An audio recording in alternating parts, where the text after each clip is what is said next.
ఎన్టీఆర్ జిల్లా చందర్లపాడు మండలం సంగళ్లపాలెంలో విషాద ఘటన జరిగింది. ఉపాధి హామీ ఫీల్డ్ అసిస్టెంట్ రవితేజ వేధింపులు తట్టుకోలేక ఓ మహిళ సెల్ఫీ వీడియో తీసుకుని ఆత్మహత్య చేసుకుంది.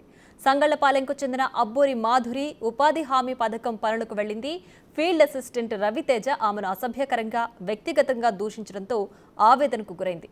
అవమానం తట్టుకోలేక ఆత్మహత్యకు పాల్పడింది. పురుగుల మందు తాగి ఆమెను ఆసుపత్రికి తరలించగా చికిత్స పొందుతూ మృతి చెందింది. సూసైడ్కి ముందు సెల్ఫీ వీడియోలు తీసుకుని తన చావుకు గల కారణాలు, రవితేజ వేధింపుల గురించి వివరించింది బాధితురాలు.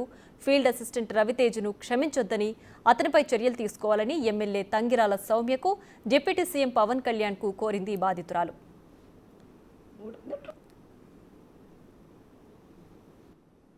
దీన్ని నువ్వు సీరియస్గా తీసుకోవాలి. వాడికి ఎట్ట పడాలంటే వాడు ఇంకొక ఆడదాన్ని అనాలంటే వాడి ఇంట్లో వాడి పిల్లం ఆడదే, వాడి కన్నా తల్లి ఆడదే.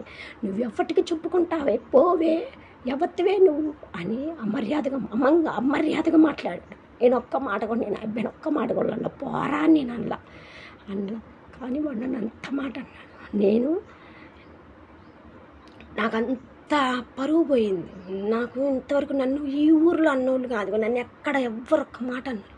నేను స్కూల్లో టీచర్ చేశా, నేను ఒక కొట్టు పెట్టుకున్నా, ఒక నెట్ సెంటర్ పెట్టుకున్నా. కేవలం కరువు పని పోతే 300 రూపాయలు వస్తాయి.